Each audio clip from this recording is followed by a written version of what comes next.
Et salut, je suis extrêmement heureux de te retrouver pour un nouveau numéro du Let's Ride Podcast, le podcast 100% consacré à la pratique et à la communauté du trail running. Et aujourd'hui, c'est un épisode spécial demande conseil avec un sujet et un invité que vous avez déjà entendu dans un épisode précédent et que je vais vous présenter juste après les remerciements aux fidèles Patreon, aux fidèles soutiens participatifs du podcast qui me soutiennent financièrement à partir de quelques euros par mois et qui soutiennent la création de contenu indépendante. Je les remercie toutes et tous pour ce geste qui compte énormément et qui crée aussi beaucoup d'amitié, beaucoup de relations entre nous au sein de cette communauté. Et d'ailleurs, à la fin de cet épisode, je vais vous mettre un petit extrait justement de la vie des Patreons et c'est en l'occurrence un débriefing de course d'un des Patreons que j'accompagne sportivement et donc je vais vous partager le débriefing de sa course et donc ça va me mener justement à la transition toute trouvée avec le prochain point que je voulais aborder.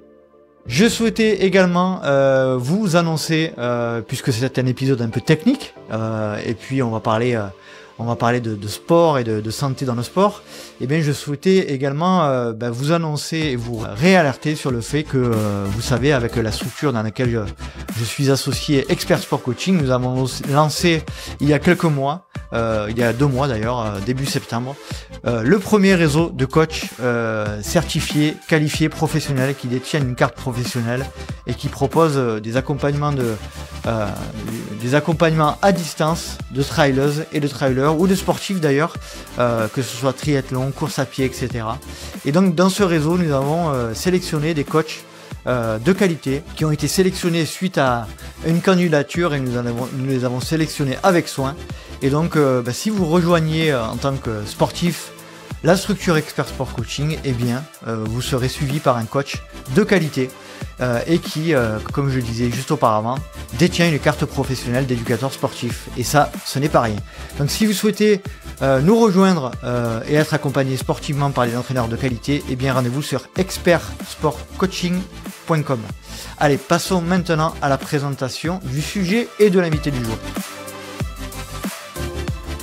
Dans cet épisode, j'ai de nouveau fait appel à Charles-Henri Mollet, mon kinésithérapeute, qui me suit depuis un petit moment déjà. Et nous avions échangé à l'époque sur le syndrome fémoro-patellaire. Dans l'épisode numéro 202, qui a été sorti en octobre 2023, ça fait un peu plus d'un mois, un peu plus d'un an d'ailleurs. Et donc, dans ce nouvel épisode avec mon kiné, qui est d'ailleurs formé notamment par la clinique du coureur, eh bien, nous avons abordé le sujet du syndrome de la bandelette iliotibiale, ou plus communément appelé le syndrome de l'essuie-glace, qui est une pathologie que l'on retrouve fréquemment dans le milieu de la course à pied et du trail. Et donc, nous allons parler avec Charles-Henri de la prévention que nous pouvons faire pour éviter que ce syndrome nous parvienne, des raisons qui expliquent aussi parfois son apparition. Et aussi, nous allons évoquer les différents protocoles qui permettent de soigner ce SBIT du syndrome de la bandelette iliotibiale. Et donc, vous allez l'entendre, qui passe aussi et surtout par, en majorité, du renforcement musculaire très ciblé. Donc voilà. Après cette longue introduction, je vous laisse profiter de cette conversation avec Charles-Henri Mollet sur le syndrome de la bandelette iliotibiale. Bonne écoute. Salut Charles-Henri, ça va ? Salut Nico. Ça fait un petit moment qu'on ne s'était pas entretenu en podcast, mais on se voit régulièrement ces derniers temps. Qu'est-ce que tu racontes de beau, Charles-Henri ? Eh bien, écoute, toujours sur salon, toujours au cabinet, un petit peu moins de trail en ce moment parce que je me suis blessé assez violemment quand même il y a 1 mois et demi. Belle entorse de cheville, ouais, avec quelques petites fractures en plus. Ouais. Mais ça suit son cours. On essaie de garder le cap, d'être fort mentalement et d'y aller progressivement. En plus, c'est bien parce que du coup, tu peux t'appliquer à toi-même tes propres conseils. Ouais, Est-ce que les cordonniers sont les plus mal chaussés du coup ? Complètement. On se remet en question tout le temps. On se demande si on fait les bonnes choses, si les personnes qui s'occupent de soi sont vraiment bien, etc. Alors que c'est totalement le cas. Mais Non, on suit ça. Donc fracture, entorse, grosse, rupture ligamentaire et puis une petite fracture talus qui peut poser problème, mais assez mineure, donc ça devrait le faire. Donc là, tu as repris un petit peu la course tranquillement. Tranquillement, ça passe bien. sans attelle sur piste pour tester un peu les conditions, on va dire, à blanc, hein, sans aide extérieure. Ouais. En alternant un peu de course, un peu de marche, et tout se déroule correctement, donc ça suit son cours. Donc cool. C'est très bien. Ouais. Comme je disais, on se voit quand même régulièrement parce que moi j'ai des petits soucis pareils liés au précédent épisode qu'on avait fait ensemble. Alors je sais même plus quand c'était il y a peut-être... Je crois que c'est quasiment un an. Ouais, presque un an, sur le syndrome d'origine fémoro-patellaire, qui d'ailleurs est un syndrome qui m'embête, hein, moi personnellement à titre de pumadaire. Donc t'essaies de m'accompagner sur ce sujet-là. Et donc du coup, on se voit assez régulièrement pour mettre en place le renforcement musculaire qui va bien, etc. Exactement. Donc je te remercie pour tout ça. Et puis ça fait son effet, puisque aujourd'hui, voilà, je suis dans une période plutôt positive de ce point de vue. En tout cas, c'est toujours un plaisir de te croiser. Et puis donc là aujourd'hui, l'objectif c'est de par tes connaissances et par ton expérience, parler un petit peu du fameux. Alors on va définir un petit peu son terme, sa désignation, syndrome de l'essuie-glace, syndrome fémoropatellaire. Syndrome de la bandelette iliotibiale. Voilà, donc on va parler de ce sujet-là qui est une pathologie, on va dire, qui est assez courante dans la course à pied. Moi, j'en ai eu une, je crois que c'était en 2016, après un trail de la Sainte-Victoire assez roulant. Pourquoi alors déjà, est-ce que tu peux décrire un petit peu ce qu'est alors comment tu veux l'appeler, le syndrome de la bandelette iliotibiale, le syndrome de l'essuie-glace? On a encore deux, trois appellations. On peut l'appeler syndrome de l'essuie-glace, on peut l'appeler syndrome de la bandelette. Communément, je l'appelle alors SBIT entre nous, mais syndrome de la bandelette iliotibiale. On comprend à peu près tout quand on prend chaque partie du mot. Essuie-glace, j'utilise moins parce que on considère comme c'est un essuie-glace, du coup quelque chose qui va frotter. Et en fait, on est parti aujourd'hui sur 2-3 hypothèses différentes, mais celle qui se rapprocherait de la vérité, ce serait plus un problème de compression en fait entre cette fameuse bandelette et une partie du fémur, en un endroit où il y a une petite bourse qui serait irritée.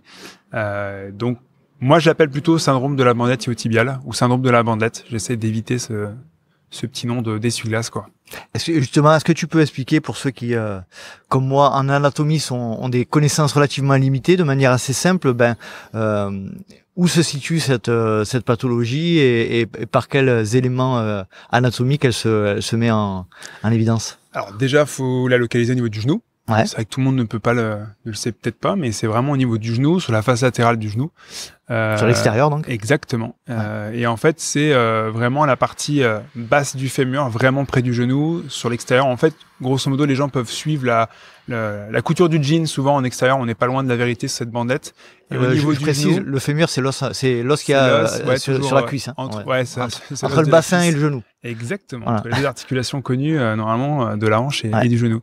Et on a ce phénomène, justement, de compression sur cette bourse vraiment juste au-dessus du genou, en latéral, donc sur l'extérieur du genou, qui comprime et qui fait cette inflammation justement de la petite bourse, comme une bursite, une inflammation de la bourse à cet endroit-là, par cette compression en fait de cette bandelette iliotibiale sur cette bourse. On a tendance à dire, et c'est d'ailleurs aussi, je pense, que vient le terme d'essuie-glace, que c'est un frottement répétitif, un peu à l'image d'un essuie-glace qui viendrait frotter sur un pare-brise. Est-ce que c'est réellement le cas? Est-ce que c'est un peu ce qui se passe? Non, justement, c'est pour ça, en fait, c'était logique qu'on l'appelait comme ça à l'époque, puisqu'on pensait que c'était un frottement.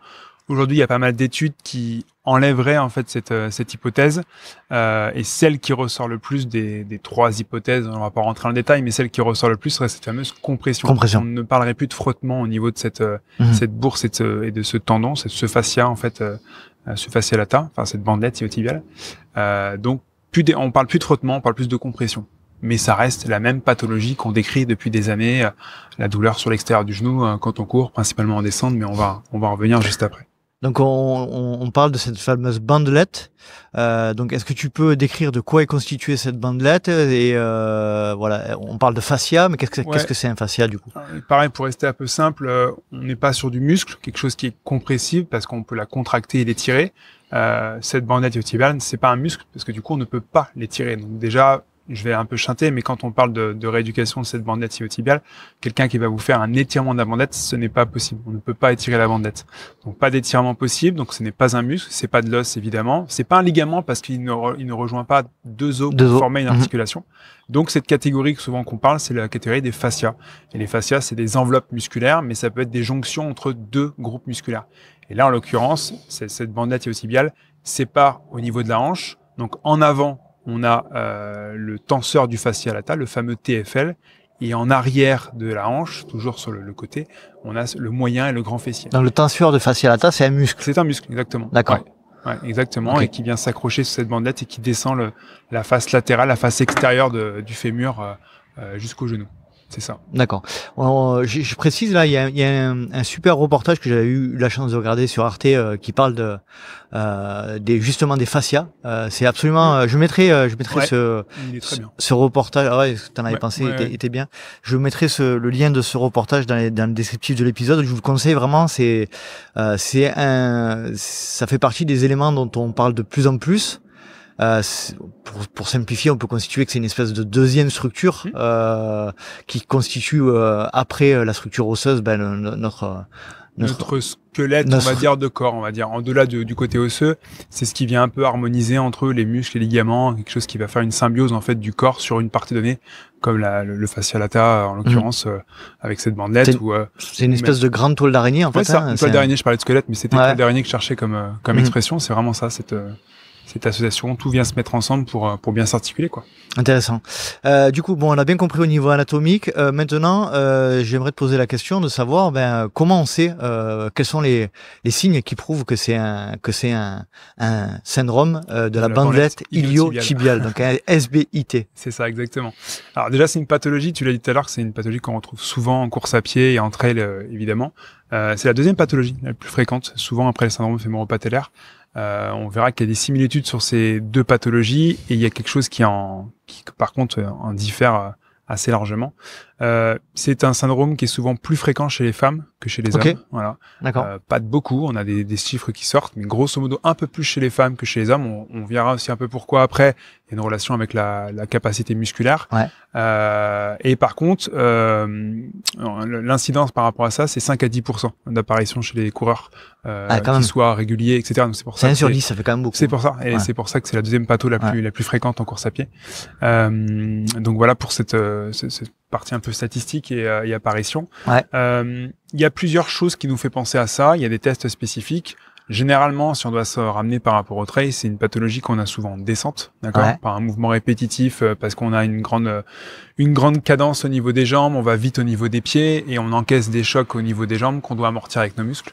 Et c'est cette faiblesse souvent un peu musculaire qui vient irriter en fait cette bourse avec cette compression de cette bandelette iliotibiale en face latérale. Pour donner l'exemple en fait d'un patient qui est venu hier au cabinet pour une analyse de course à pied, la pathologie n'a pas été nommée. Je l'ai fait faire les tests classiques sur le tapis, je l'ai revu sur table juste après et on a fait le test souvent qui permet de confirmer ce diagnostic qui s'appelle le test de Noble, qui est un test qu'on fait en position allongée. Et en fait, on vient faire un espèce de flexion de genou. On part de 30 degrés de flexion de genou. On va de 0 jusqu'à 60 en ayant le pouce sur la zone douloureuse et généralement avec une petite compression au niveau de la zone. Et généralement, la patiente dit « Ah, c'est exactement cette douleur que j'ai quand je cours. » Parce que c'est une pathologie qui ne tombe pas dès qu'on commence à courir. On est capable de faire 1 ou 2 kilomètres sans douleur et au bout d'un certain temps, on a une douleur hyper forte qui arrive, comme un coup de poignard dans le genou, même si j'ai cette chance de pas avoir de coup de poignard. Mais grosso modo, tout le monde comprend un peu la violence un peu de la douleur et quelque chose qui nous fait arrêter. Et ce qui est bizarre, c'est que dès qu'on s'arrête, on n'a plus de douleur du tout. Donc on se dit, je vais reprendre. Donc on reprend et la douleur revient. Et ça fait partie des traitements qu'on pourra mettre en place sur la reprise après de la course à pied. Mais c'est surtout quelque chose qu'il faut vraiment analyser comme ça s'arrête, j'ai plus de douleur, je cours, j'ai mal. Quelque chose qui est assez marrant aussi, c'est que les patients vont souvent décrire qu'ils n'ont pas de douleur quand ils vont plus vite. Quand ils vont plus vite, ils vont pas jusqu'à la flexion complète au niveau du genou avec ce passage à 30 degrés. Et du coup, en fait, ils n'ont pas cette douleur. Donc, quand ils vont aller plus vite, ils vont pas le sentir. L'autre donnée, c'est le type de terrain. Quelqu'un qui va faire une petite sortie trail avec des singles, il va pas le sentir. Parce que ça va faire que monter et descendre assez régulièrement. Ça, c'est pour la partie trail. Voilà, exactement. Il va le sentir davantage sur les grandes descentes. Et pour les coureurs plus de route, piste pas trop, parce que même si elle est un petit peu incurvée, elle est pas tant que ça. Le classique, c'est les routes de campagne.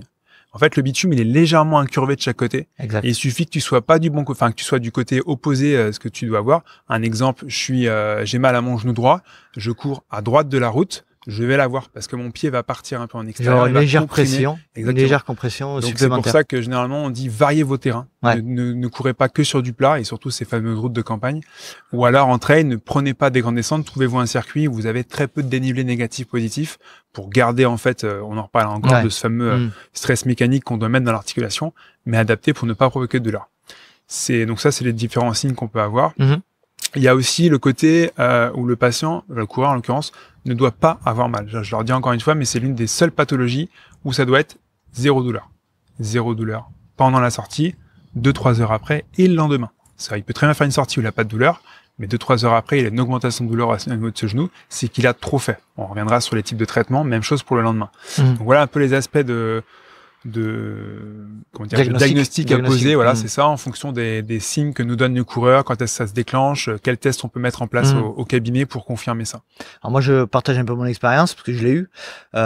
Où tu parlais d'un coup de poignard, c'est complètement ça. C'est-à-dire que c'est si on peut noter la douleur sur 10. Alors bien évidemment, tout est relatif, hein, chacun a sa. Moi, je suis quelqu'un d'assez douillet quand même, je vais bien l'avouer, mais c'est quelque chose d'insupportable. C'est-à-dire qu'on ne peut pas, avec cette pathologie-là, de mon point de vue, arriver à courir, ne serait-ce qu'arriver à faire quelques pas avec ce niveau d'intensité de douleur.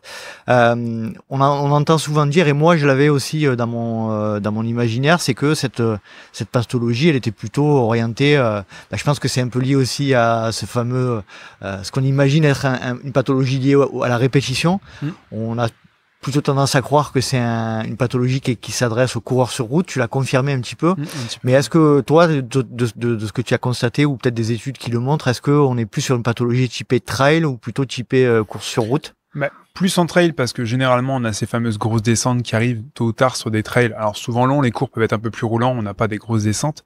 Mais il y a quelques coureurs qui peuvent l'avoir sur de la course à pied route, sachant que très très très rarement, quasiment inexistant sur un 5 km, très rare sur un 10 km, et à partir du semi, ça commence à être une pathologie qu'on voit plus souvent, toujours pareil, lié à cet environnement de terrain, toujours légèrement incurvé sur un côté de la route, par exemple, et puis ce phénomène de répétition qui intervient sur 20 km ou même sur marathon, et après évidemment tout ce qui est trail et ultra trail. Intéressant, donc ça montre quand même que je reviens encore et j'insiste sur la notion d'essuie-glace et faut le mettre, on est en train de revenir un peu en arrière sur la compréhension qu'on a de cette pathologie, c'est hyper intéressant, ça serait plutôt une pathologie liée à la compression. Alors avec ce mécanique de frottement, puisqu'on voilà, mais c'est cette compression qu'il y a entre cette bandelette et la bourse, plus qu'un frottement. Donc certains utiliseront l'essuie-glace parce que c'est plus facilement visible pour le patient. Moi, je pars du principe que les patients, ils sont aussi intelligents que n'importe qui. On peut complètement leur expliquer la patho. On dit syndrome de la bandelette et ça passe tout seul, mais le syndrome d'essuie-glace, je vous dis encore, est validé là-dessus, quoi. Qu'est-ce que tu fais du coup quand tu fais ce fameux diagnostic? Alors c'était le test de Noble. Test de Noble, on peut retrouver assez facilement sur Internet. Il y avait un autre test qui était fait avant qui s'appelait le test de Rennes, mais celui-ci il n'est pas suffisamment spécifique. Il peut par exemple, s'il est positif, ça peut être un syndrome rotulien, par exemple. Donc on peut faire le test de Rennes avant pour être sûr de confirmer qu'on est bien sur un problème de genou et que le problème il est là. Et si ça c'est positif et que le test de Noble l'est aussi, le test de Noble vient valider le diagnostic de syndrome de la bandelette iliotibiale. Si tu fais ton test, tes différents tests, tu t'aperçois que toi il y a des faisceaux de présomption qui laissent à penser que c'est un syndrome de la bandelette iliotibiale. Quelles sont tes premières actions? Comment tu réagis toi en tant que praticien? Alors déjà, je commence à leur dire que c'est pas grave, parce que c'est une pathologie qui se soigne. Ça déjà, c'est important à savoir. Ça met entre 4 à 8 semaines en moyenne pour récupérer intégralement. Encore une fois, si c'est pris en temps et en heure. Si on attend, on met plus de temps à récupérer. C'est toujours pareil, exactement.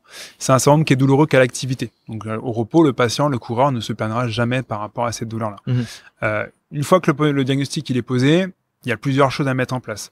La première des choses, c'est de faire diminuer cette douleur, parce qu'elle intervient très rapidement dans la course à pied.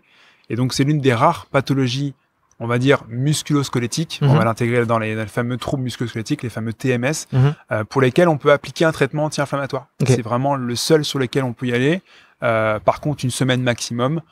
Certains préconiseront un traitement par voie orale, un médicament anti-inflammatoire, d'autres par un traitement local, par une pommade, en mode cataplasme et tout. Ça a à voir avec votre médecin ou votre kiné. Ça, c'est la première des choses qui peut venir calmer la douleur assez rapidement. On essaie de garder le même rythme de course à pied qu'on a. Si ça passe, traitement terminé, c'est bon. Si ça passe pas, il y a une deuxième étape médicale qui sera le traitement par infiltration.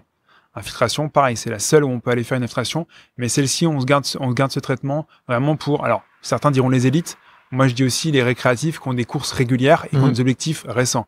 J'en ai encore un il y a pas longtemps qui avait l'objectif de l'année, on s'était dit, bon, on est à bonne distance, on peut se faire une infiltration, ça limitera les dégâts pour la course, parce qu'il faut la faire, mais par contre, après, on prend le temps de soigner, c'est ce qu'on a fait, ça s'est plutôt bien passé. Il n'y a pas un risque, justement, de cacher un petit peu les signaux par les anti-inflammatoires et de forcer dessus? Ça, on est d'accord. Maintenant, il n'y a pas de dégradation possible parce qu'à partir du moment où la douleur revient, le coup de poignard, il est tellement violent que la personne arrêtera elle-même. C'est un accord à prendre, on va dire, en tripartite avec le médecin, le kiné et le coureur. Mais c'est pas l'option première que je présente. Je reviens encore sur ce patient d'hier, c'est marrant, il a tout accumulé, le pauvre. En fait, il avait déjà eu ça il y a quelques années. Ça a été diagnostiqué, mais pas spécialement bien traité, puisqu'on lui a fait l'infiltration. Mais malheureusement, lors de l'infiltration éco-guidée, le praticien a touché le nerf. Et là, en fait, ça lui a fait une décharge dans le genou. Il a eu très longtemps des douleurs qui sont restées. Et donc, directement avec lui, je savais qu'on partirait pas sur ce type de traitement en première intention. Donc là, lui, par exemple, il a son traitement anti-inflammatoire à faire pendant une semaine, plus ce traitement de course à pied, on va en reparler juste après, que je lui ai donné. Et normalement, ça doit suffire. Ça, c'est les premières choses à faire. Ensuite, il y a le traitement, justement, d'automassage qui peut être réalisé pour soulager. Alors, surtout pas sur la zone douloureuse. Pour faire simple, quand vous avez votre douleur au niveau du genou, vous mettez votre main sur la zone et vous commencez à masser au-dessus de votre poignet. D'accord? Donc, toute la partie supérieure de la zone qui est douloureuse, entre la hanche et quasiment la mi-cuisse. Là, on a une partie de la bandette qui n'est pas douloureuse, mais le fait de la détendre en la massant, on peut essayer de diminuer cette compression au niveau du genou. Ça, c'est quelque chose qui est plutôt réalisable à la maison. On peut utiliser ce qu'on appelle les foam rollers ou les rouleaux de massage. Les rouleaux de massage, dans n'importe quel type de magasin de sport, on peut en trouver assez facilement. Et le type de prescription qu'on peut donner, c'est déjà tous les jours. Et à partir du moment où on fait déjà 30 secondes à 1 minute par jour, c'est très bien. Si on peut le faire 2-3 fois par jour, c'est encore mieux. Mais il faut que ça reste, encore une fois, régulier. Si on commence à le faire mais qu'on arrête, il n'y a pas d'intérêt. Ça, c'est pareil pour diminuer les douleurs, les sensations de gêne qu'on peut avoir.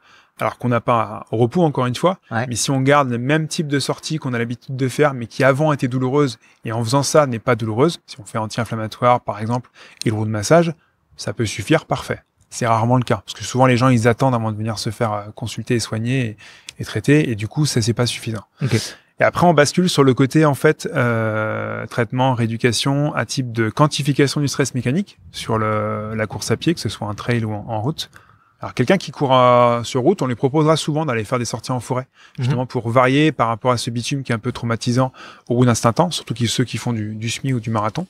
Donc, la quantification du stress mécanique pour les sorties course à pied et trail, et évidemment le traitement par la prescription d'exercices qu'il y aura à faire en soins avec les kinés, et également avec chez lui en espèce d'homework à faire. Voilà. Est-ce qu'il y a un lien entre ce syndrome et un déficit musculaire quelconque? Ouais, complètement. C'est pour si je reviens sur cette stat qui disait que souvent les femmes étaient plus touchées que les hommes. Généralement, elles sont un peu moins musclées que les hommes. Mais ce qui est marrant, c'est que souvent quand on donne les exercices à deux genres différents, à un homme et une femme, la femme va récupérer son plus vite parce qu'elle sera plus assidue dans ses exercices et elle est capable de reprendre la musculature suffisante qui lui permettrait justement de diminuer cette douleur au niveau du genou. C'est quoi les muscles qui sont engagés dans cette... on m'avait dit, moi, pour faire un petit retour d'expérience, et après tu me diras ce que tu en penses à l'époque, on m'avait dit que c'était souvent lié à un alignement vertical, enfin un déficit d'alignement vertical, donc on comprend bien que si le genou est pas forcément stable verticalement, il va avoir plus de tendance à se latéraliser, on va dire, et donc la pression va augmenter sur l'articulation, c'est un peu l'idée? Oui, c'est ça. En fait, pour expliquer ici le plus simplement possible, on disait que les femmes plus souvent touchées que les hommes. On parle de deux types de pathologies au niveau des genoux. On parle de génu valgum et varum. Valgum, on va dire les genoux en X, c'est-à-dire que quand vous collez vos deux pieds, vos pieds ne se touchent pas, mais vos genoux se touchent. Alors que les genoux varum, plutôt masculin, quand on touche les pieds l'un à côté de l'autre, les genoux ne se touchent pas. Exactement. Et les fameux bretons sur les tonneaux, comme on nous disait à l'époque. Et donc ça met en activité quoi? Un manque de muscles latéral et postérieur. C'est un peu le même type de prescription d'exercice et de renforcement qu'on donnera à quelqu'un qui a un syndrome justement rotulien, fémoro-patellaire. On a sur les analyses de course à pied, c'est assez net, on voit le genou, à chaque fois que le pied touche le tapis, on a le genou qui se décale à l'intérieur, d'accord, qui fait ce petit rebond interne-externe. C'est les genoux qui se décalent vers l'intérieur qui sont plus favorables à l'apparition de ce syndrome. Oui, généralement, ou en tout cas, ça confirme. On a le diagnostic Pourtant, avec on penserait l'inverse. Je te coupe, excuse-moi, mais on penserait l'inverse. C'est-à-dire que si tu as les jambes marquées, tu as les genoux qui... c'est-à-dire que le genou va aller plus vers l'extérieur.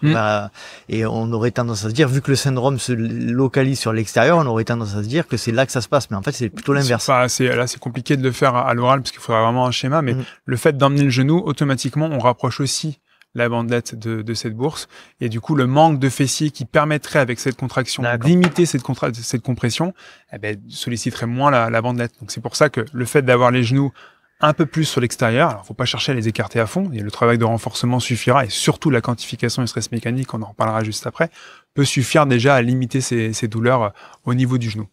Donc quel type d'exercice on peut faire pour là on est plutôt sur quoi, sur du curatif, ou on peut aussi le faire en préventif? Tu vas me dire, toi en tant que kiné, tu vas me dire les deux comme d'hab. Les deux comme d'hab.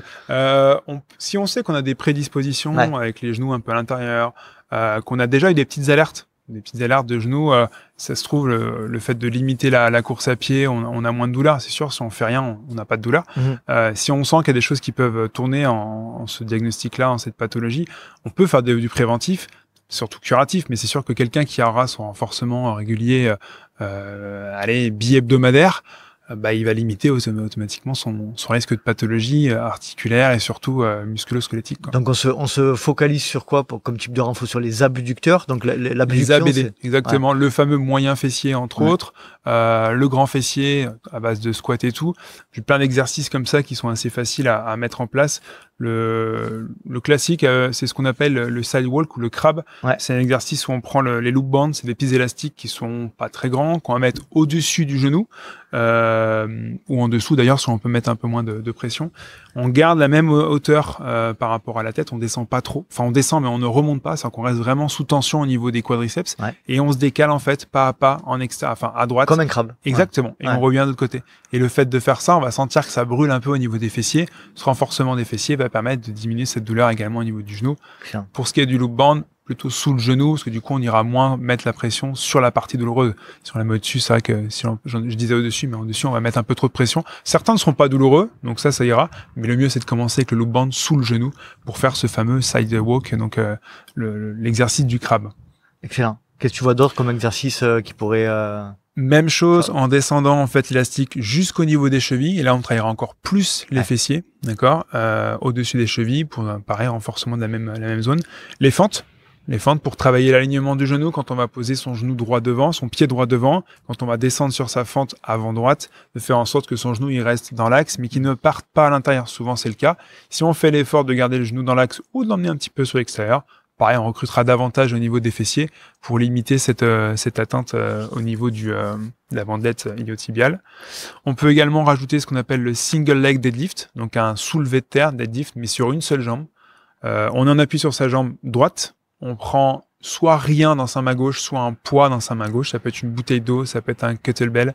Et en fait, on va descendre en fait par l'intermédiaire de la hanche. C'est assez difficile à expliquer comme ça. Pareil, vous tapez sur internet single leg deadlift, vous trouverez l'exercice. Le genou légèrement déverrouillé et on descend en alignant bien la côté gauche si on travaille sur le genou droit quand on va se pencher en avant. Donc le poids qu'on vient poser au sol et on revient. On descend en contrôlant la descente. Comme une espèce de bascule, quoi. En fait. C'est ça. On contrôle avec son grand fessier et c'est la contraction du grand fessier qui nous fait remonter.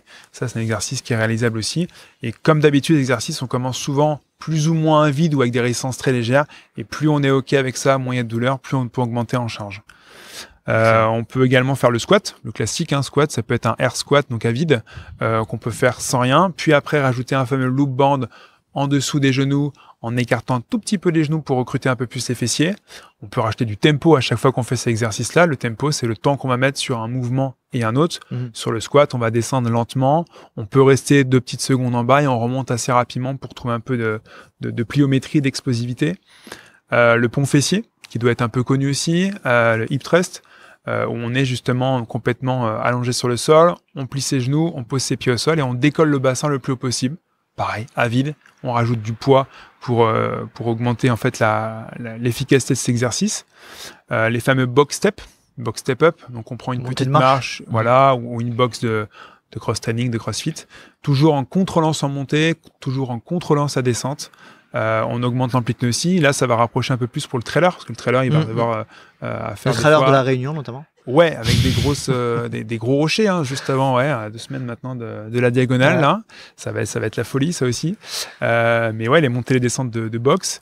Et après, on peut remonter un petit peu parce que c'est hyper important, c'est le gainage. Alors, le gainage, parce que si on a ce qu'on appelle le corps, donc les abdos, le dos costaud, du coup, on va maîtriser un peu plus la force de sa hanche, le contenu de sa hanche, et du coup, on pourra maîtriser automatiquement les muscles de la hanche qui vont avec. Ouais, c'est hyper intéressant. Donc, ça fait beaucoup d'informations, mais bon, globalement, je pense que si vous êtes suivi par un kiné formé et qui sait de quoi il parle, règle générale, c'est le type d'exercice de renfort qui vous fera faire. En ce qu'on comprend quand même dans tout ça, c'est que c'est principalement ce que je disais un petit peu au début, c'est-à-dire favoriser le fait d'éviter les décalages, au niveau du genou, faire en sorte qu'on soit le plus verticalisé possible. Sachant que là, c'est une grosse liste, tout n'est pas à faire tous les jours. Ouais. Votre kiné, votre coach sportif qui a des notions de renforcement par rapport à cette pathologie. Souvent, ce que je dis aux patients, c'est par rapport à ce qu'on leur donne comme exercice déjà au cabinet, vous en gardez 3 en tête et vous faites ces 3-là sur 3, 4, 5 tours. Ça vous prend 10, 20 minutes grand max. Ouais. Toujours avec cette progressivité sur la charge. Parce que si vous commencez à tous les faire, vous allez vous flinguer, courbature, et vous irez jamais retourner à les faire le lendemain. Par contre, une fois que vous avez en tête plein d'exercices, le mieux, c'est de varier. Le premier jour, vous faites du crabe, du single deadlift et puis un pont fessier. Et puis le lendemain, vous faites des fentes, un box step-up et du gainage. Comme ça, vous variez un petit peu les exercices, toujours dans le but de protéger ce genou et cette stabilité, quoi. Ouais. Donc nous, c'est ce qu'on fait faire dans le cadre de nos séances, notamment de renfort un peu général. C'est des montées de marche, des single deadlift, etc. C'est des choses qu'on fait faire régulièrement. On constate effectivement que ça a un impact, notamment sur ce type de pathologie chez nos clients qui sont relativement rares. C'est aussi pour ça le renfort, c'est pas. Je pense que souvent on a un peu tendance à croire que c'est à viser d'augmentation de performance. Non. Mais c'est, je pense, dans le cadre du trail, qui est un sport quand même à fort impact et à fort contrainte mécanique, c'est quand même ce sont des habitudes qui permettent surtout de pas se blesser. Je pense qu'il faut le voir comme ça. Alors oui et non. Oui, parce que je vais dire les deux comme d'habitude, mais oui, parce que c'est sûr que sur le papier, ça paraît tellement simple de se dire on se renforce, on va se protéger, on aura moins de pathos. Aujourd'hui, les études sont moins formelles et c'est bizarre parce qu'il y a 1 an, je crois que je me rappelle sur le podcast qu'on a fait sur le syndrome fémoro-patellaire, j'avais dit que c'était à but préventif, ce qui était plus ou moins vrai à l'époque. Aujourd'hui, c'est pas qu'on revient en arrière, mais on sait que ça a plus une tendance à favoriser de se protéger et pas déclencher de douleur que de ne pas se protéger. Mais vaut mieux y aller sur le renforcement pour protéger davantage, puisqu'on sait qu'aujourd'hui, le traitement qu'on met sur ces pathologies, c'est le renforcement. Donc évidemment, si on fait le schéma inverse, on se dit que si on fait pas le renfort, on aura plus de chances ou plus de risques de se blesser. Ça revient aussi sur l'intensité qu'on veut y mettre, ça dépend. Il y a le récréatif, il y a celui qui est élite, et entre les deux, celui qui veut augmenter ses performances ou pas. Et ça a toujours ce rapport avec la quantification du stress mécanique. Quelqu'un qui va faire ses 3 séances par semaine, qui va pas changer son terrain de jeu, qui va pas changer sa vitesse et tout, il se déclenchera quasiment jamais un syndrome de la bandelette parce que justement, il ira pas changer sa vitesse, il ira pas changer sa durée de sortie. Donc ça, il y aura pas de risque de faire ça. Et lui, j'ai envie de dire, s'il veut pas faire cet exercice parce qu'il veut pas, si quelqu'un nous écoute, c'est qu'il a pas de douleur comme ça au genou, mais qui se dit je veux pas me faire la bandelette, il n'y a pas d'obligation à faire ça, puisqu'il va pas changer en fait sa procédure d'entraînement. Donc ça, c'est vraiment pas une obligation, mais ça fait partie des conséquences où il faut absolument le faire si on est blessé. Et cette quantification du stress mécanique. Alors, la quantification du stress mécanique, on en a parlé avec Blaise il y a peut-être 3 ans maintenant. On en avait reparlé lors du syndrome fémoro-patellaire dont on avait parlé ensemble. Et du coup, moi, ce que j'avais entendu récemment, c'est que, je crois que c'était de la bouche de Blaise, qui disait qu'effectivement, la majeure partie, et moi, c'est ce que je constate aussi quand même malgré tout, déjà à titre perso, et dans ce que je constate autour de moi, c'est que la majeure partie de ce type de blessures-là, alors on va d'abord élargir sur les blessures tendinopathies, les blessures du coureur à pied en général, on constate que c'est souvent lié à une augmentation trop importante du volume ou de la charge. Ouais. Moi, c'est ce que j'ai constaté à de nombreuses reprises. Je pense quand même que il faut aussi essayer d'arrêter de chercher midi à 14h, c'est-à-dire que quand on se blesse, souvent, ça vient d'une augmentation de charge trop importante. Trop vite, trop fort, trop longtemps. Et les 3 trop. Mais grosso modo, c'est ça, parce que dans les types de traitement de course à pied qu'on met en place justement pour cette pathologie, quand on parle de QSM, on parle généralement sur ce protocole qu'on met en place de la clinique du coureur sur le fractionné 1, où on alterne de la marche et de la course. Après, il faut pas non plus être trop drastique, c'est-à-dire qu'il faut être capable aussi de sortir un petit peu du cadre un peu scolaire et formatif. Toujours pour reprendre l'exemple du patient d'hier soir, lui, je ne l'ai pas fait reprendre avec 5 minutes de marche, 3 fois 1 minute de course, 1 minute de marche, parce que ça faisait trop... Là, il est parti. Hier, il a fait une séance sur le tapis. Il a fait 5 fois 1 minute de course, 1 minute de marche. Je crois que demain, il doit faire 10, puis après 15, 20 et 25 blocs de 1 minute de course, 1 minute de marche. Et les résultats, il est qu'hier soir, il a eu 0 douleur. Donc, avec le traitement anti-inflammatoire qu'il va faire pendant une semaine, sa quantification du stress mécanique sur ce protocole d'entraînement, il devrait arriver normalement, parce que je ne le revois que dans une semaine, avec un traitement qui a été efficace, sans douleur, et qui permet de garder la même durée de course à pied qu'il faisait avant, mais fractionné avec de la marche. Et ça, c'est vraiment la chose à faire, c'est d'arriver à se dire, ok, je suis blessé, je me soigne à 100% avant de revenir sur une course, sauf si les fameuses élites veulent faire l'infiltration avant une compétition, par exemple. Mais pour être sûr d'être dans un bon chemin de rééducation, de récupération à 100% et d'éviter l'aggravation au niveau de cette blessure, quoi. Ce qui est particulier quand même avec le trail, c'est aussi que souvent on a un peu tendance à simplifier un petit peu tout ça, c'est-à-dire quand on parle de quantification du stress mécanique en course à pied, notamment sur route, on va dire, on va forcément se focaliser sur le nombre de kilomètres. En trail, on a cette particularité qui est aussi de dire que c'est pas que le volume kilométrique, c'est le volume horaire aussi, mais à la fois dans le volume horaire, ça peut être aussi différent en fonction du dénivelé. Donc c'est pour ça qu'il faut faire très très attention aussi et c'est ce qu'on on essaye de faire dans le cadre de nos accompagnements, c'est-à-dire que faire attention au volume de course à pied, ok, faire attention au kilomètre, moins judicieux en trail, parce que voilà, mais aussi à la fois faire attention au nombre de dénivelés par semaine et la progression. Je pense que c'est un tableau à plusieurs entrées, le trail. En fait, si on doit faire un ordre de priorité, tu l'as dit, je pense que le trailer, couper le volume, c'est assez compliqué. Et comme il a cette chance, on va dire, de pouvoir continuer à courir malgré sa pathologie, mais en alternant la course et la marche, ça l'empêche pas de faire son volume. L'intensité, par contre, va être modifiée, parce qu'il ne pourra pas continuer à courir sans stopper de temps en temps par rapport à cette douleur. Alors certains diront, dans ce cas, il court, puis dès qu'il a mal, il arrête, il marche une minute, puis il repart. Sauf qu'en fait, comme il va aller à la douleur, il va toujours irriter en fait cette bandelette, il va peut-être avoir une rééducation qui soit plus longue. Donc la première des choses à faire, c'est de conserver le volume et d'alterner la course et la marche. Et comme je disais tout à l'heure quand on a commencé le podcast, c'est que il aura pas de douleur quand il va sprinter. Donc quand il va vouloir monter, il aura pas spécialement de douleur, il pourra courir un peu plus vite, mais par contre quand il va être en descente, il va devoir alterner un petit peu de course et de marche.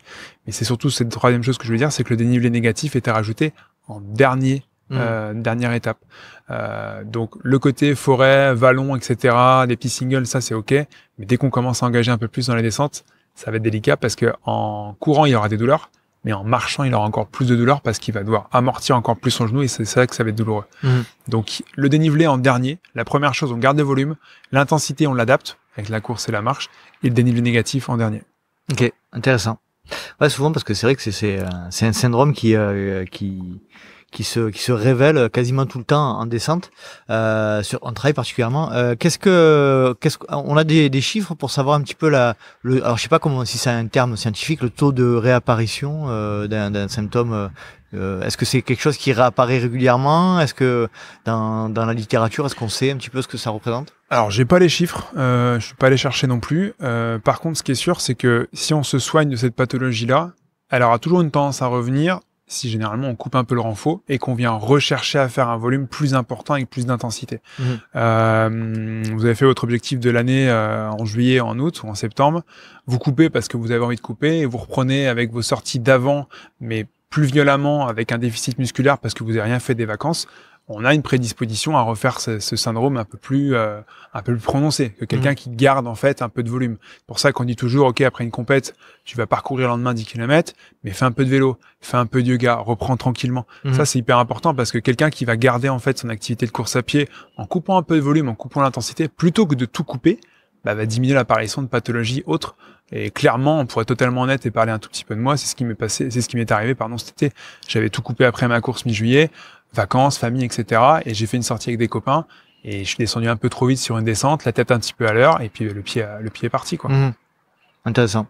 Donc, ouais, ça c'est.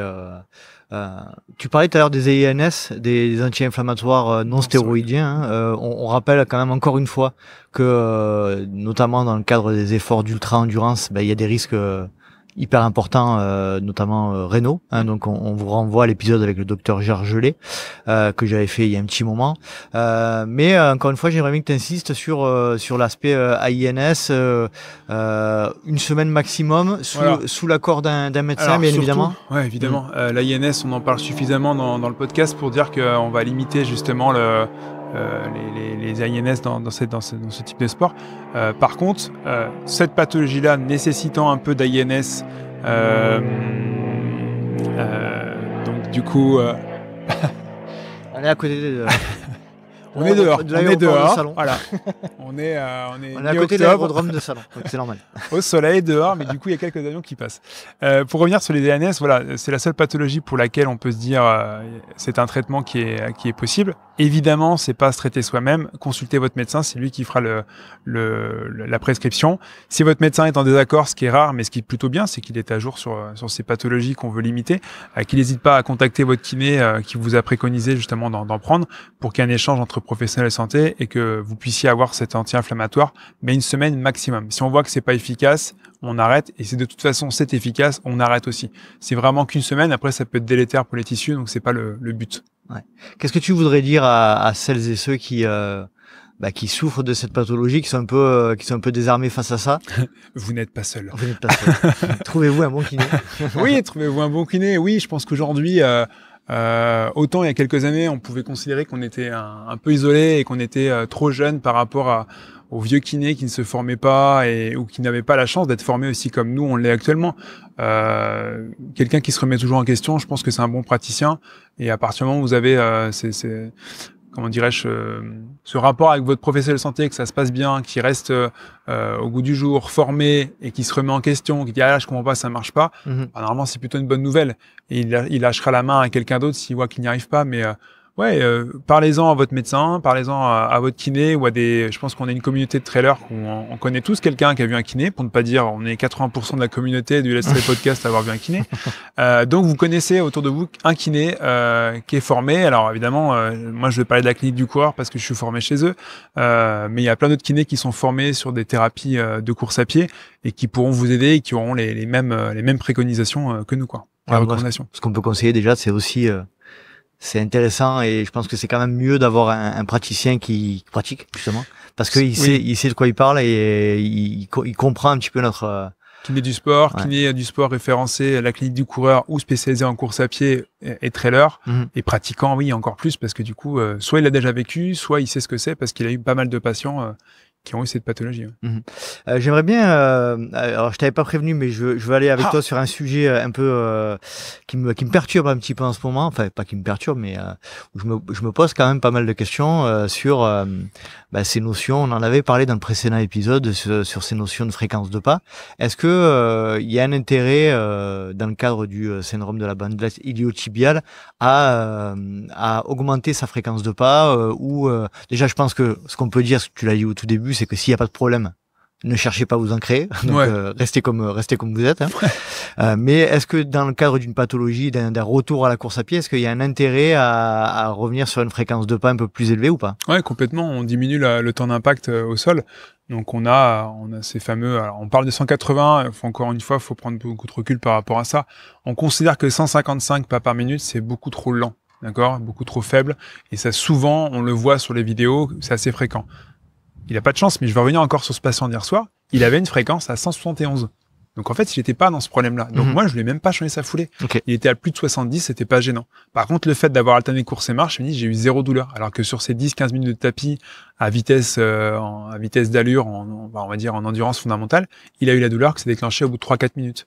Donc là, au moins, l'alternance course-marche, pas de douleur, à la même vitesse qu'il avait l'habitude de courir, avec la même type de course à pied, il était à 171 et il était médio d'un côté et à plat de l'autre. C'était assez surprenant. D'accord. Donc quelqu'un comme ça, on lui changera pas sa foulée, on lui changera pas sa cadence.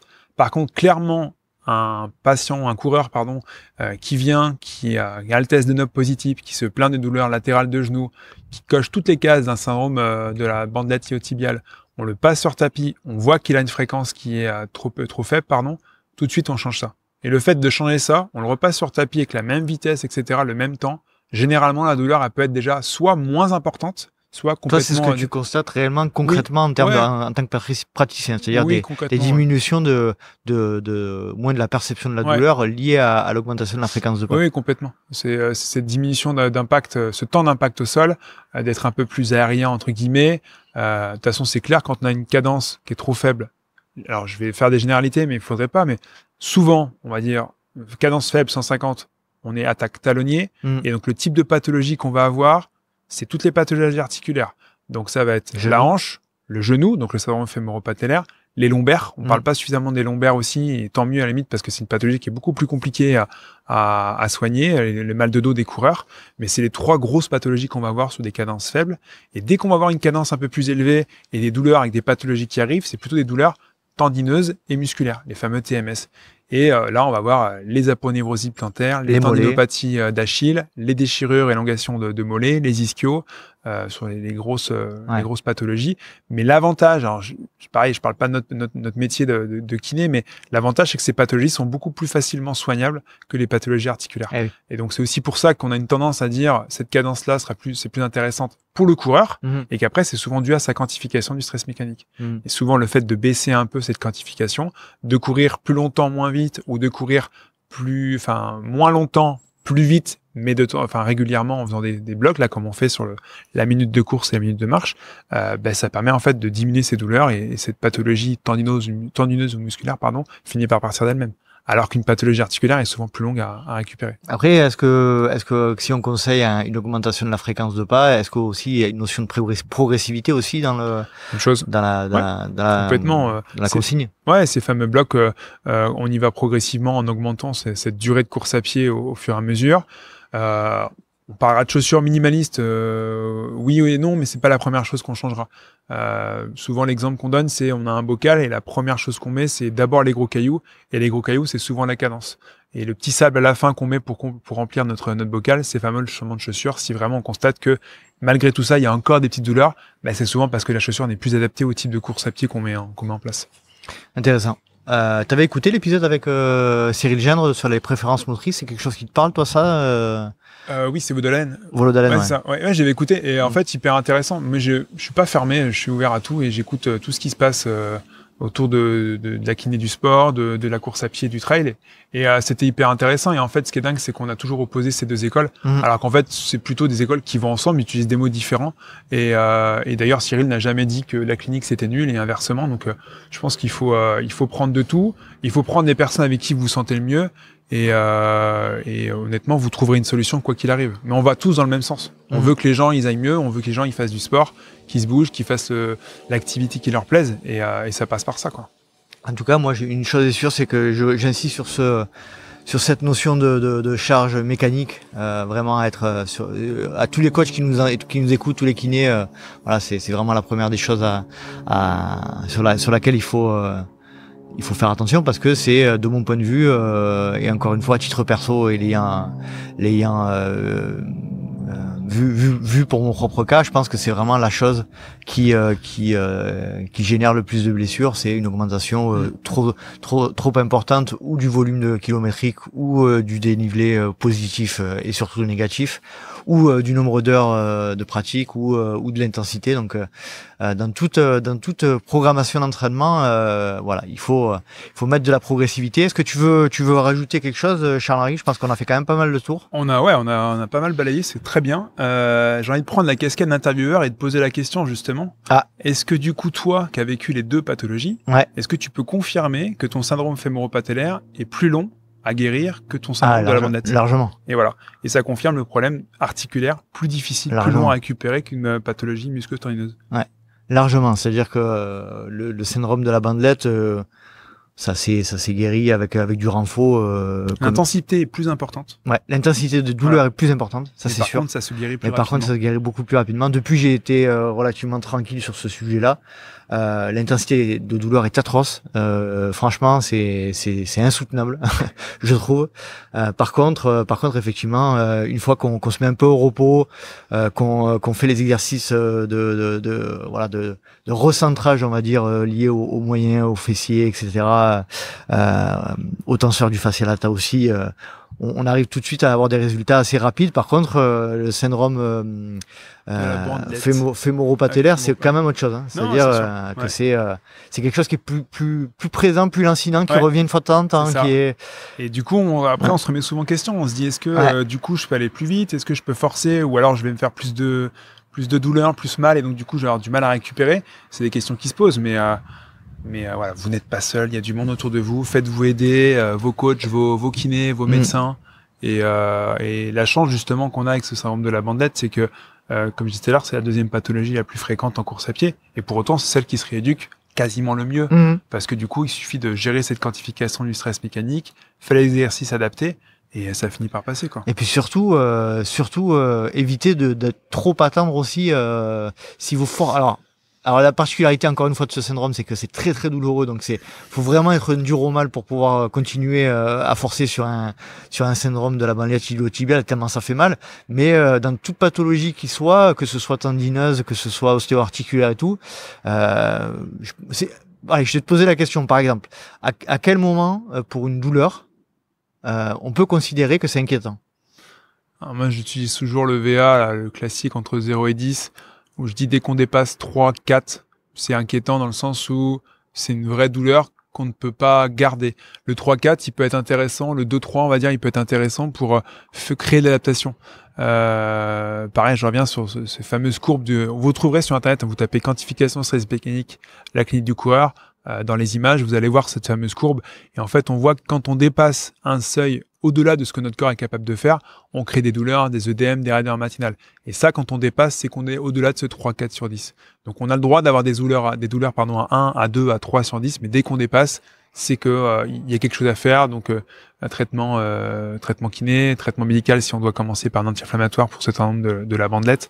Mais c'est souvent cette limite qu'on veut pas dépasser, c'est le fameux 3, 4 sur 10. Est-ce que c'est peut-être aussi un moyen de le jauger, c'est-à-dire à partir du moment où cette gêne ou cette douleur, on sent qu'on commence à peut-être un peu compenser, changer un peu notre foulée, c'est peut-être aussi un signe ça de... On peut avoir ça, et puis après les gens vont dire aussi, ouais mais on a du mal à estimer le fameux 3, 4 sur 10, comment on fait? C'est comme la perception de l'effort, ça, c'est toujours pareil. Ben voilà, tu le vois au quotidien avec tes athlètes, et c'est ça qui est particulier. Moi, le petit conseil que je donne aux gens, c'est 0, tout le monde voit c'est qu'un 0 sur 10. 10 sur 10, c'est la douleur la plus forte que vous ayez jamais eue toute votre vie. Et après, c'est si vous considérez que c'est un 3 ou 4, posez-vous la question si 2-3 heures après, vous avez une augmentation de douleur ou pas, et pareil pour le lendemain. Et si les gens me disent, j'en ai eu une cette semaine qui m'a dit, j'ai eu mal, mais j'étais à 3 ou 4 sur 10. Et le lendemain, pareil. Ah non, du coup, c'était pas un 3, c'était minimum un 4, un 5, voire même au-dessus. Ouais. Donc, c'est comme ça qu'on arrive après à affiner. C'est, en fait, blessez-vous plus souvent. Vous arriverez à analyser vraiment votre douleur. Mais, grosso modo, ouais, c'est ça. Il faut vraiment voir si le retour à la normale se passe bien sans douleur, ou si, du coup, le retour au calme se passe sans douleur, ou s'il y a toujours cette petite douleur. Et après, on affinera le fameux 3, 4 sur 10, quoi. Puis c'est aussi pour ça que c'est compliqué comme métier kiné, parce que, ou médecin du sport, c'est que chacun a sa douleur. Chacun a sa douleur, déjà d'une part, effectivement, comme en perception de l'effort sur les entraînements. Mais chaque pathologie a son type de réaction. C'est-à-dire, comme on l'a dit au début, le syndrome de la bandelette iliotibiale, il cesse immédiatement au repos. Donc c'est pour ça, et les gens vont le dire, mais je comprends pas, par contre, comme j'ai pas mal quand je cours pas, est-ce que ce serait pas bien que j'arrête complètement et que je laisse au repos? Et c'est ce que malheureusement certains médecins préconisent à leurs patients qui viennent les voir en première intention. Et en fait, on leur dit, mais non, si vous avez mal en courant, vous arrêtez. Ils leur disent 2 semaines, 3 semaines, 1 mois. Et ok, pas de problème, c'est cool, j'ai pas de douleur au repos ou quand je vais me balader, etc. Mais dès qu'ils vont remettre de l'intensité, la douleur elle va revenir direct. Donc c'est pour ça qu'il faut surtout pas arrêter de courir. Il faut adapter. Si vous adaptez correctement avec les bonnes personnes, vous devriez réussir à courir sans douleur, parce que je le répète encore une fois, la bandelette c'est 0 sur 10 à la course à pied, hein. Que ce soit sur la période de course, que ce soit aussi sur la période de marche, mais en théorie la marche il n'y en a pas. Mais c'est vraiment la seule pathologie auquel on ne veut pas dépasser la moindre douleur. En fait, on ne veut pas avoir la moindre douleur. C'est binaire. Ouais, c'est ça. C'est 0 ou 1 quoi. Ouais. Un rugbyman pourrait faire de la course à pied, et bandelette il arrêterait. Non, il continuerait parce que c'est un forcené. Bon, c'est hyper intéressant en tout cas. Je pense qu'on a bien fait le tour. Ouais. Merci pour tout ça. Merci pour ton Avec partage plaisir. d'expérience. Encore une fois, on précise, mais voilà, ce sont des épisodes un peu informatifs, Conseil, mais voilà. conseils qui peuvent vous donner des idées. Mais n'hésitez surtout pas à aller voir des professionnels de santé formés. Ne faites pas ces exercices sur la base de ce qu'on vient de vous dire à l'oral. Voilà, faites-vous accompagner. Faites pas n'importe quoi, surtout dans le cadre de ces pathologies-là. Oui, surtout qu'en plus aujourd'hui, les médecins prescrivent beaucoup plus facilement les séances de kiné. Et les kinés, on est tous à déborder, on a du monde tout le temps. Donc, on arrivera à prendre en charge rapidement ces pathologies parce qu'on sait que si les choses sont bien mises en place rapidement, les gens vont vont se guérir rapidement et donc du coup vont repartir. Vous n'allez pas rester en soins pendant 3-4 mois chez le kiné. Donc, n'hésitez pas à consulter médecin et kiné assez rapidement. Comme ça, vous serez traité rapidement et ça ira tout seul, quoi. On m'a posé souvent la question, la dernière petite chose là pour savoir où trouver des bons kinés, comment. Souvent, on est un peu désarmé. Hein, on a cette solution aussi. Alors, on va parler de la clinique du coureur. Alors, on n'est pas en partenariat du tout rémunéré avec la clinique. On salue Blaise quand même.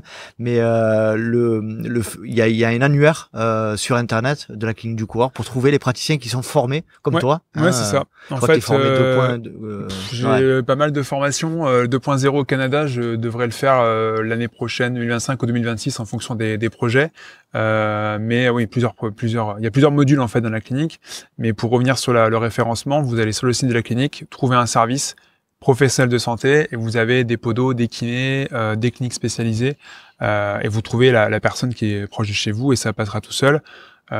Kiné du sport, il n'y a pas vraiment de référencement ou alors il fallait pas organisme de formation. Je sais pas si Volodalen font le même principe. Je sais pas. Je pense. À mon avis, je pense. N'hésitez pas à nous faire un retour si vous êtes formé Volodalen. Si vous êtes formé Volodalen et si vous savez s'il y a une annuaire qui permet de faire la même chose que la clinique. Voilà, donc ça permet effectivement d'aller déjà cibler pour savoir si des gens sont déjà formés au moins à la pratique de la course à pied qui est spécifique. C'est une méthode simple si vous êtes tout seul en fin fond de la forêt et que vous avez personne autour de vous. Après, le mieux, quand vous êtes en club, vous parlez autour de vous avec les coureurs, vous allez trouver quelqu'un qui a eu cette pathologie ou alors qui a la bonne adresse du kiné, qui sait faire ça et qui traite bien, formé, etc. Mais je pense qu'on trouve assez facilement maintenant un kiné. Après, c'est la disponibilité, c'est toujours pareil. Privilégier les centres avec plusieurs kinés pour une prise en charge plus rapide. Je vois que nous, à Salon, on est 7 kinés, tous spécialisés dans le sport. On est 2, je suis seul on est 2 à être spécialisés plus dans la course à pied. Donc déjà, on draine pas mal de gens, mais autour de chez vous, je suis sûr que vous trouverez un professionnel de santé sur qui vous pouvez compter pour traiter ces pathos. Tout à fait. Merci pour tout. En tout cas, merci, on l'a pas dit, mais j'ai eu le plaisir de t'accompagner sportivement récemment. Oui, c'est vrai. Dans le cadre d'un trail que tu as fait. Tu peux nous faire vite un petit partage d'expérience? Oui, un grand merci encore une fois, même si je te l'ai déjà dit. Ça change la vie. Hein. J'ai jamais fait de coaching, jamais pris de coach pour de la course à pied, et encore moins pour du trail. Ça change la vie parce que la charge mentale, il y en a plus. Hein. On laisse faire le coach, il s'adapte à vous sur le plan familial, professionnel. J'ai eu les séances que je voulais en termes de disponibilité et même la performance était au rendez-vous, donc j'étais très content.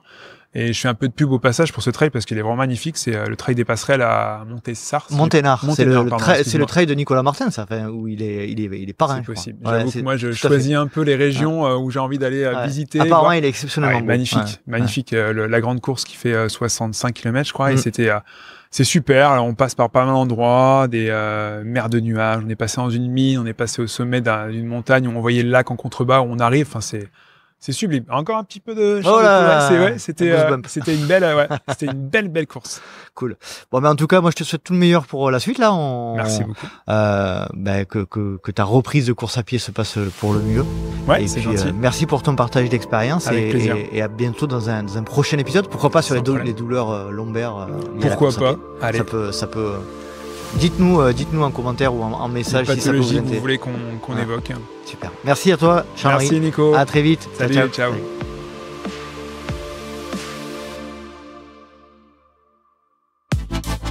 Et voilà, cet épisode est à présent terminé. J'espère que vous avez apprécié cet échange avec Charles-Henri Mollet, que je remercie énormément pour le temps qu'il a accordé au Let's Try Podcast et pour nous avoir partagé toutes ses connaissances et toute son expérience du domaine de la course à pied.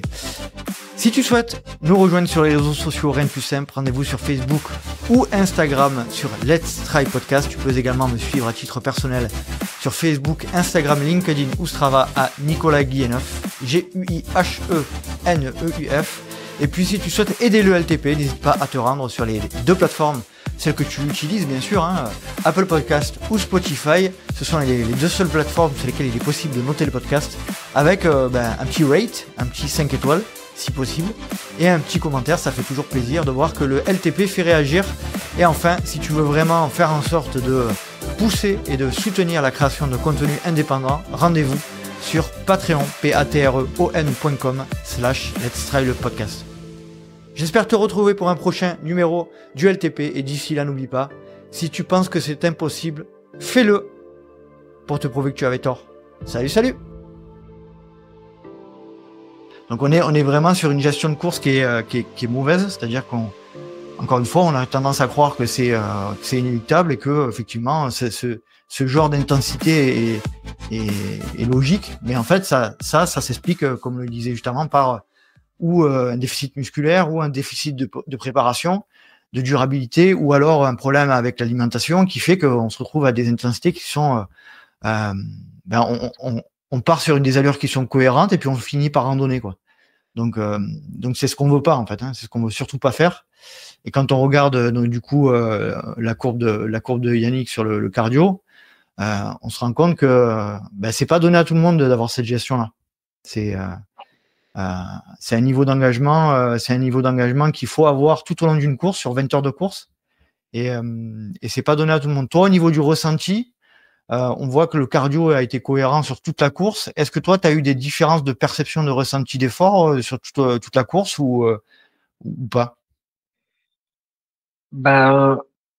Oui, clairement. C'est-à-dire que dans les moments de down notamment, où j'avançais plus, j'avais l'impression d'être à fond, entre guillemets, tu vois, en termes de RPE, j'étais dans le dur, mais je savais que j'avançais pas. Après, c'était lié pour une partie à la période de grosse chaleur dans l'après-midi. Et puis aussi, à un moment donné, une erreur de nutrition, d'alimentation, je pense, dont on parlera après.